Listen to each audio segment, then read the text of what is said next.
J'aimerais partager la parole de Dieu intitulée « La prédication de l'Évangile et la responsabilité ». Lorsque notre Père Céleste était sur la terre, il nous a donné de nombreux enseignements. L'un d'eux est l'esprit d'un serviteur et l'esprit d'un maître.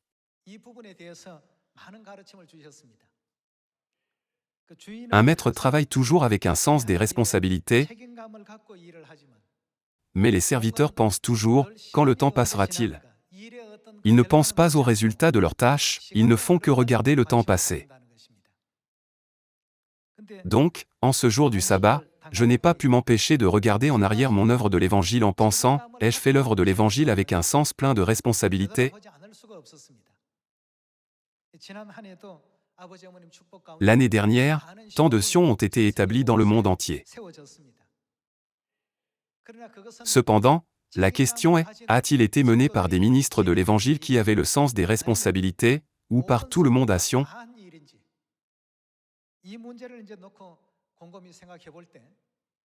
Je ne peux pas m'empêcher de penser que tout le monde n'a pas le sens des responsabilités. Ceux qui ont le sens de la responsabilité pour l'œuvre de l'Évangile sont ceux qui ont l'esprit d'un maître, mais ceux qui n'ont pas le sens des responsabilités sont ceux qui ont l'esprit d'un serviteur. En d'autres termes, ils regardent toujours l'Évangile en tant que simples spectateurs, en regardant comment l'Évangile se déroule, en pensant « ce n'est pas mon devoir ».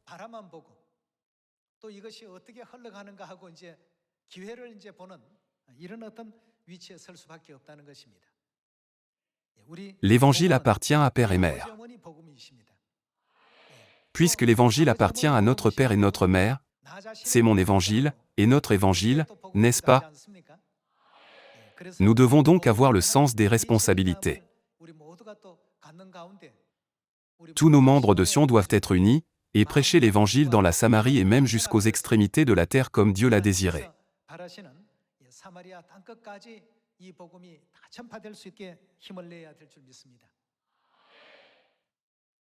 Pendant l'occupation japonaise de la Corée, il y avait un indépendantiste nommé Han Chang-ro.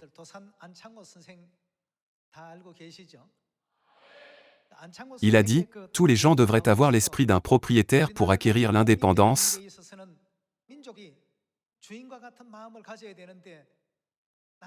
mais il y a des gens qui ne se soucient pas de savoir si leur pays gagne son indépendance ou non.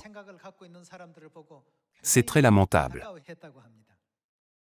Puis il a laissé des paroles célèbres, ceux qui ont le sens des responsabilités sont des propriétaires,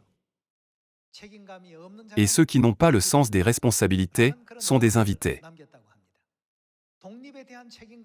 Ceux qui ont le sens des responsabilités sont des propriétaires, ils consacrent donc leur vie, leur richesse et leur jeunesse à l'indépendance de leur pays. Cependant, ceux qui ont l'esprit d'un invité se contentent de regarder, sans rien faire.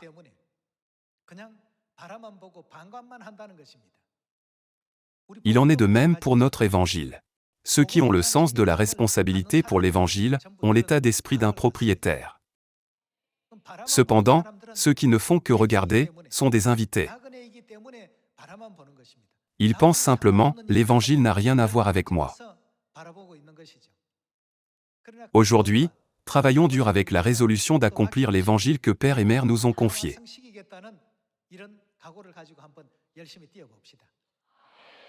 Jetons un œil à Matthieu chapitre 28, versets 18 à 20, il est écrit « Prêchez l'Évangile dans la Samarie et jusqu'aux extrémités de la terre. »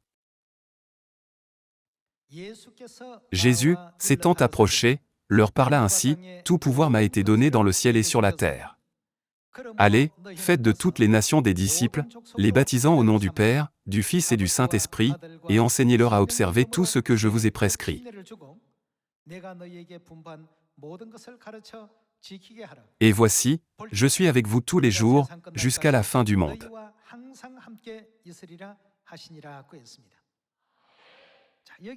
Ce verset dit, « Puisque tout pouvoir m'a été donné dans le ciel et sur la terre, allez, faites de toutes les nations des disciples, n'est-ce pas? » Il parle à ceux qui ont reçu la nouvelle alliance. En d'autres termes, Jésus parle à ceux qui doivent être sauvés, n'est-ce pas? Nous, qui sommes sauvés, avons une responsabilité. Quelle responsabilité? Nous sommes responsables d'aller. Pourquoi? Pour prêcher l'évangile de Dieu. Nous avons tous la responsabilité de faire de toutes les nations des disciples, la responsabilité de les baptiser au nom du Père, du Fils et du Saint-Esprit,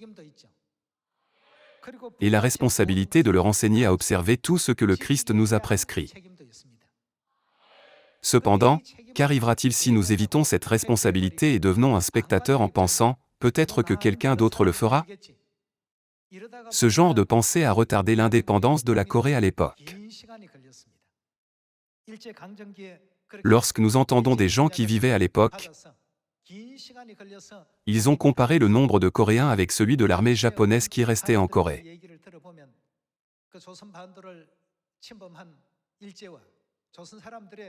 En fait, il y avait suffisamment de Coréens pour vaincre l'armée japonaise. Cependant, ils ne le pouvaient pas. Quelle était la raison? C'est parce qu'ils n'avaient pas l'esprit de propriétaire. Sinon, cela aurait été fait plus rapidement. Il en est de même pour l'Évangile. Si nous avons l'esprit de propriétaire à l'œuvre de l'Évangile, nous nous sentirons désolés lorsque l'Évangile ne va pas bien. Cependant, certains ne ressentent rien bien que l'Évangile ne se passe pas bien. Pourquoi? C'est parce qu'ils sont des invités. Frères et sœurs, la Bible témoigne que nous sommes les enfants de Dieu, n'est-ce pas? Nous ne sommes pas du tout des invités. Nous sommes tous propriétaires, maîtres.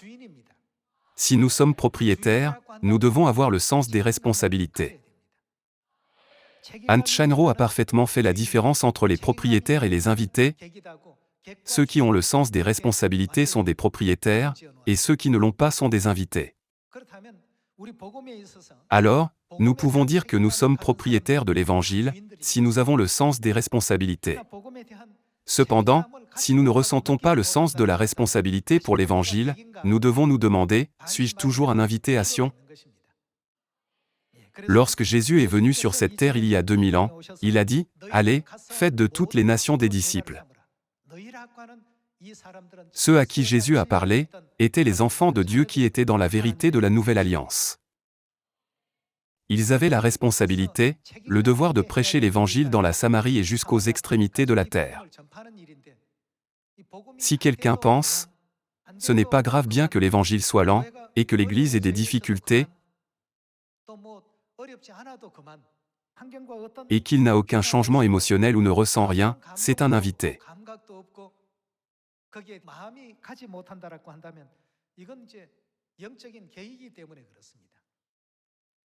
Frères et sœurs, notre Sion n'est pas dirigée par des pasteurs et certains membres. Nous devons tous être unis et penser ensemble. Comment pouvons-nous prêcher dans la Samarie et jusqu'aux extrémités de la terre pour accomplir la mission donnée par Père et Mère?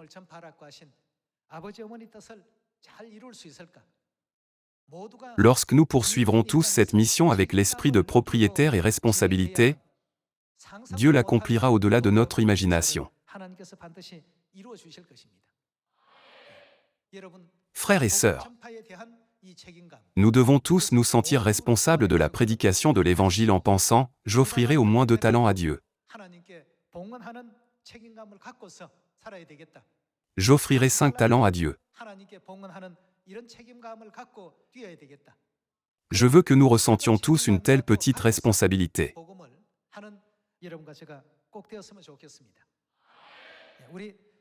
Dieu a dit dans Matthieu chapitre 28, « Allez, faites de toutes les nations des disciples, les baptisant et enseignez-leur à observer tout ce que je vous ai prescrit. » Voyons ce que nous devons leur enseigner. Matthieu chapitre 4 verset 23. Jésus parcourait toute la Galilée, enseignant dans les synagogues, prêchant la bonne nouvelle du royaume, et guérissant toute maladie et toute infirmité parmi le peuple. Sa renommée se répandit dans toute la Syrie.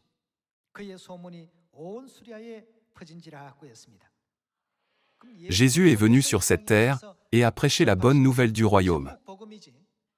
Ce n'était pas le culte du dimanche ou Noël. Puisqu'ils n'ont pas les lois et les ordonnances de Dieu, ils ne peuvent s'empêcher de prêcher un autre Jésus et un autre évangile. Cependant, nous prêchons Dieu le Créateur dans la Bible, et la nouvelle alliance, la loi de vie, que Dieu a établie pour sauver l'humanité, n'est-ce pas?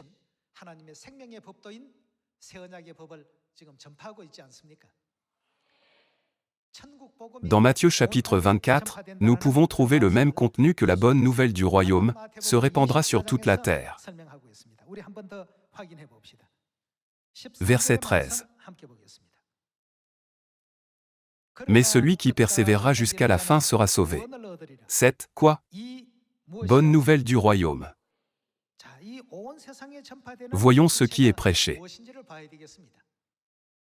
L'évangile du royaume que Jésus a mentionné dans la Bible est maintenant prêché seulement par l'Église de Dieu, où le baptême est conduit au nom du Père, du Fils et du Saint-Esprit. Aucune autre Église ne prêche l'évangile du royaume. Continuons avec Matthieu chapitre 24, verset 13. Mais celui qui persévérera jusqu'à la fin sera sauvé. Cette bonne nouvelle du royaume sera prêchée dans le monde entier, pour servir de témoignage à toutes les nations. Alors viendra la fin. Il est écrit que l'évangile du royaume sera prêché à toutes les nations.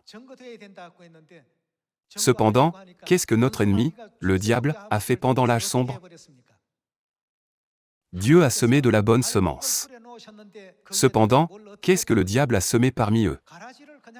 Puisqu'il a semé l'ivraie parmi le blé, le monde entier est plein d'ivraie. Cependant, nous ne pouvons pas distinguer le blé de l'ivraie. Afin de distinguer le blé de beaucoup d'ivraie, qui doit venir? Dieu doit venir en chair et nous enseigner ce qui est vrai et ce qui est faux. Il demande également aux moissonneurs de lier l'ivraie en gerbe, d'amasser le blé dans le grenier céleste. Dieu nous enseigne par la parabole. Ce qui doit être prêché dans la Samarie et jusqu'aux extrémités de la terre, c'est l'évangile du royaume. L'évangile du royaume, que le Christ nous a enseigné, et nous a ordonné de garder. Jésus a-t-il enseigné le culte du dimanche? Non. Il ne veut jamais que cela soit prêché. Jésus a-t-il enseigné Noël? Non. Il ne veut jamais que cela se répande. Jésus a dit, enseignez aux gens à observer tout ce que je vous ai prescrit. Que devons-nous enseigner aux gens à observer? C'est la loi de la vie de Dieu, n'est-ce pas? Le fait que Jésus nous a demandé de leur enseigner à observer, nous montre que ce que nous devons enseigner, c'est la loi de Dieu. C'est la loi du ciel, la loi du salut et la loi de la vie. Jésus a établi la loi de la vie dans la chambre haute de Marc, lorsqu'il est venu pour la première fois. Cependant, cela n'a pas duré longtemps. C'est pourquoi le Christ Ansangrong est venu sur cette terre une seconde fois, et a rétabli toute la vérité qui avait été détruite. De plus, notre Mère Céleste nous guide vers la vérité. C'est pourquoi il est écrit que l'évangile du royaume a été prêché au peuple de Dieu, et que l'évangile du royaume doit être prêché jusqu'aux extrémités de la terre. Là où les gens sont baptisés au nom du Père, du Fils et du Saint-Esprit, qui y a-t-il? Il y a l'Esprit et l'Épouse. Lorsque l'apôtre Jean a eu la révélation, qu'y a-t-il vu? Il a vu le Saint-Esprit, Dieu le Père, et qui d'autre? L'Épouse. Toute l'humanité doit aller à Mère Céleste. C'est l'enseignement de la Bible et la volonté de Dieu, n'est-ce pas? Nous devons faire connaître cette prophétie aux gens, de la Samarie aux extrémités de la terre. Frères et sœurs, lorsque la muraille de Jéricho s'est effondrée, qu'ont fait toutes les armées d'Israël et le peuple? Étaient-ils indifférents en pensant, de toute façon, elle tombera? Non. Tout le monde a participé à la destruction de la ville de Jéricho. Ils ont tous crié. Même si la voix de chaque individu était faible, ils ont tous crié, ils étaient unis. Dieu a répondu au cri de 600 000 personnes.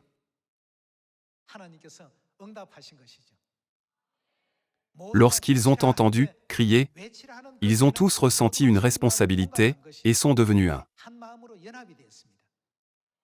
Lorsqu'ils ont tous crié d'un même cœur vers la muraille de Jéricho, le ciel a été ému et a répondu à eux. Nous pouvons voir cette histoire dans le livre de Josué. Aujourd'hui, quelle est notre responsabilité? Allez à la Samarie et jusqu'aux extrémités de la terre, et enseignez-leur à observer tout ce que je vous ai prescrit. Par conséquent, nous devons leur enseigner à observer. C'est notre responsabilité. Ne devrions-nous pas tous devenir les protagonistes de cette prophétie? Voudriez-vous être des invités dans cette prophétie? Non, nous ne devons pas être les invités. Les invités n'ont aucun sens des responsabilités. Si quelque chose d'urgent se produit dans votre famille, vous arrêterez de travailler quoi qu'il en soit, ou vous informerez votre patron de la situation, et rentrerez chez vous immédiatement pour vous traiter l'affaire urgente. Pourquoi? C'est parce que vous êtes le propriétaire. Cependant, que fera un invité à ce moment-là? Il pensera, quelque chose a semblé arriver à cette famille, et ne prendra aucune mesure pour cela. Père Céleste et Mère Céleste nous ont demandé par Matthieu chapitre 28, « Allez à toutes les nations, prêchez jusqu'aux extrémités de la terre, et enseignez-leur à observer tout ce que je vous ai prescrit. » Nous devons leur enseigner afin qu'ils puissent l'observer. C'est notre responsabilité. Quel genre d'église sur terre baptise les gens au nom du Père, du Fils et du Saint-Esprit? C'est seulement l'Église de Dieu. Dieu a donné le devoir à l'Église qui baptise les gens au nom du Père, du Fils et du Saint-Esprit.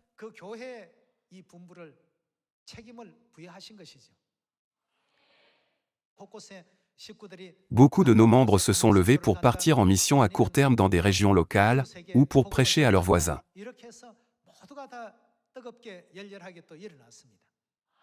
La Bible dit, « Cet évangile sera prêché dans la Samarie et jusqu'aux extrémités de la terre. » Dans le verset 14, nous voyons cet évangile se répandre dans toutes les nations. Maintenant que toutes nos églises du monde entier se lèvent avec la responsabilité de prêcher, des dizaines de milliers de sions seront établies par la volonté de Dieu.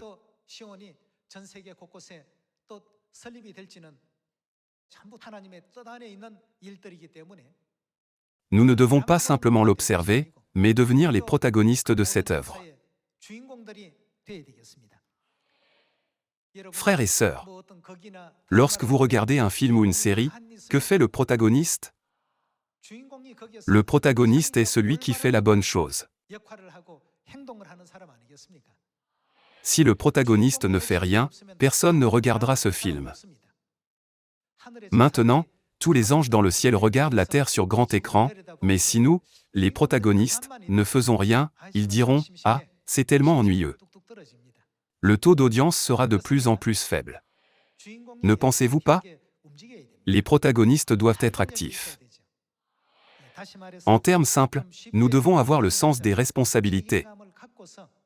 Cet évangile est pour tous les membres de notre famille de Sion, car ils sont tous enfants de Dieu. Travaillons avec ce sens des responsabilités cette année. Alors, confirmons que l'évangile du royaume qui doit être prêché dans la Samarie et jusqu'aux extrémités de la terre est la vérité de la nouvelle alliance. Allons à Colossiens chapitre 1, verset 23. Si du moins vous demeurez fondés et inébranlables dans la foi, sans vous détourner de l'espérance de l'évangile que vous avez entendu, qui a été prêché à toute créature sous le ciel, et dont moi Paul, j'ai été fait, quoi? J'ai été fait ministre.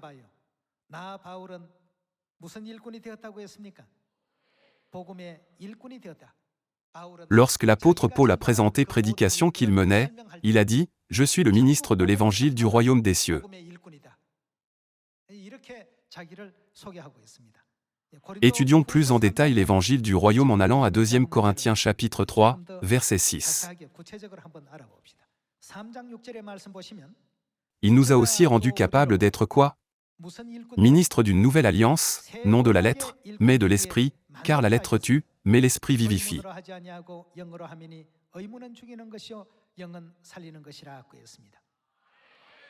Il désigne ici Jésus-Christ, c'est-à-dire Dieu.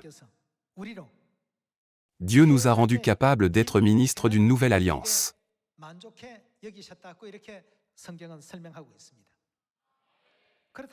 Ici, nous, contient l'apôtre Paul, qui a écrit 2 Corinthiens. Dans Colossiens chapitre 1, l'apôtre Paul a dit qu'il était ministre de l'Évangile. Et dans 2 Corinthiens chapitre 3, il a utilisé une expression différente. Il a dit qu'il était ministre d'une nouvelle alliance.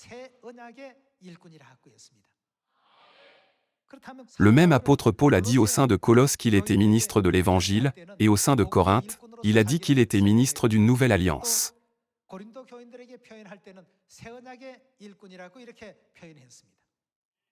Il faisait le même travail dans les 2 endroits. Alors nous pouvons conclure que l'Évangile est la nouvelle alliance. Il a prêché la Pâque de la nouvelle alliance, le sabbat de la nouvelle alliance, et toutes les lois de la nouvelle alliance. Et finalement, qui est la réalité de la nouvelle alliance? Nous devons prêcher la vérité de Dieu la Mère, dans la Samarie et jusqu'aux extrémités de la terre. C'est ce que la Bible a dit. Quelle Église sur terre prêche l'Évangile du royaume en ces derniers jours? C'est seulement l'Église de Dieu. C'est pourquoi nous avons une responsabilité. Prêcher l'Évangile est notre travail, et c'est une prophétie que nous devons accomplir. Ceux qui ont le sens des responsabilités concernant l'Évangile sont des propriétaires, et ceux qui ne se sentent pas ou ne veulent pas être responsables de l'Évangile sont des invités. Aujourd'hui, prenons la résolution d'être responsables de l'Évangile et de devenir les ministres de la Nouvelle Alliance pour prêcher l'Évangile du royaume.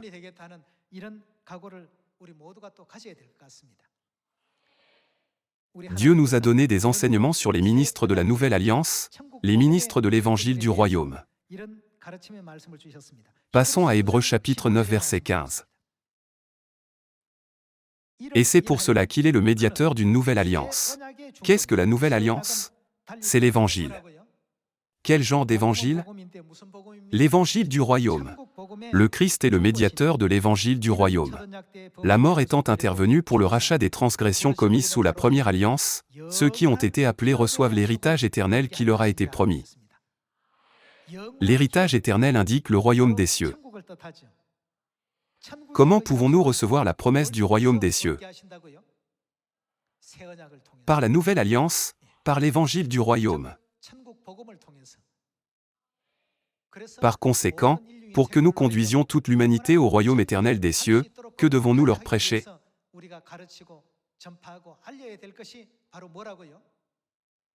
C'est la nouvelle alliance. Nous devons donner à tous l'opportunité d'entendre l'Évangile de Dieu. En ayant le sens des responsabilités en tant que propriétaires, nous devons faire tous les efforts possibles pour prêcher cet Évangile dans la Samarie et jusqu'aux extrémités de la terre. Allons à 1 Corinthiens chapitre 9, versets 11 à 16. Si nous avons semé parmi vous les biens spirituels, est-ce une grosse affaire si nous moissonnons vos biens temporels?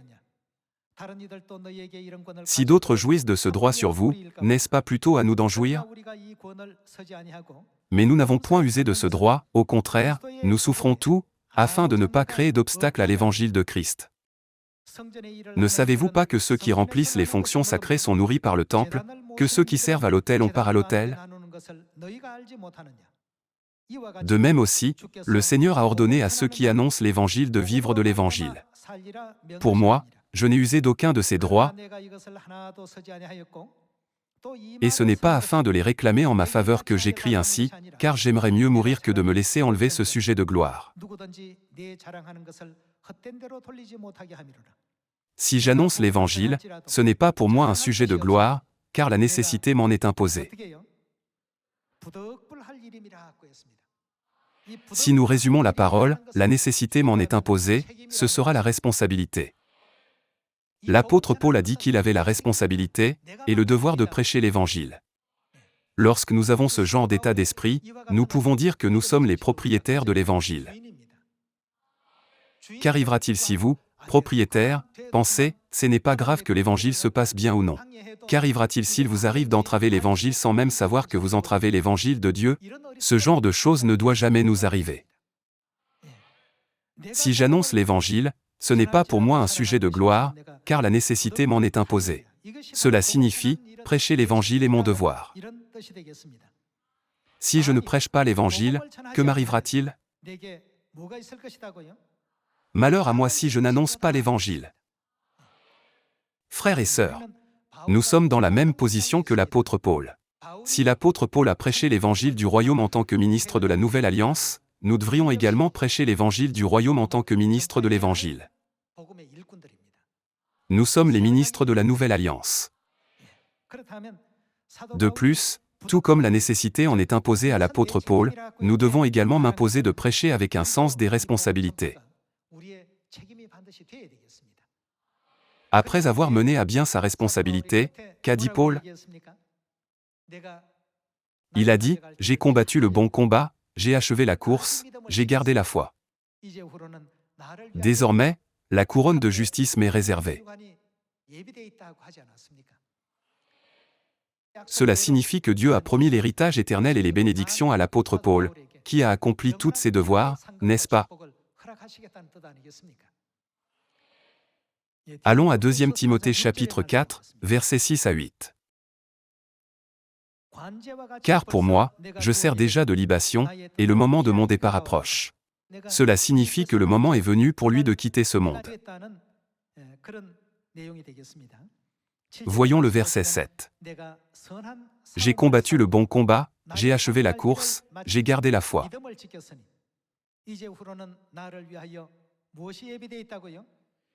Désormais, la couronne de justice m'est réservée, le Seigneur, le juste juge, me la donnera dans ce jour-là, et non seulement à moi, mais encore à tous ceux qui auront aimé son avènement.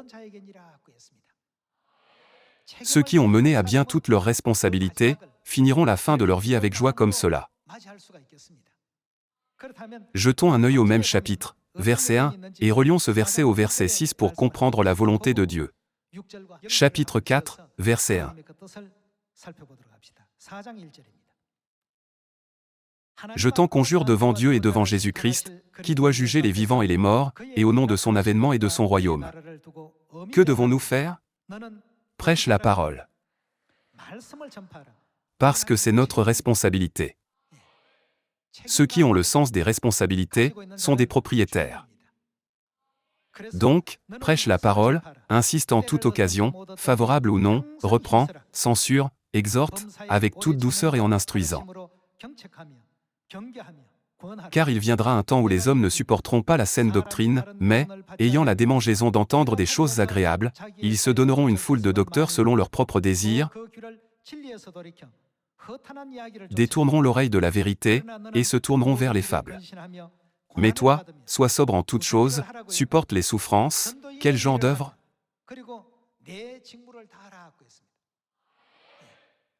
Fais l'œuvre d'un évangéliste, remplis bien ton ministère. La Bible nous dit d'être fidèles dans tout ce dont nous sommes responsables. L'apôtre Paul était très joyeux d'avoir prêché l'Évangile tout au long de sa vie de foi.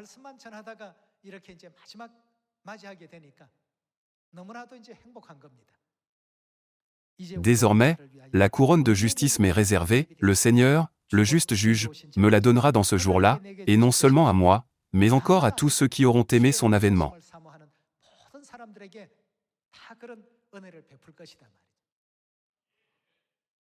Frères et sœurs, ayons ce genre de foi, avec l'espérance pour le ciel.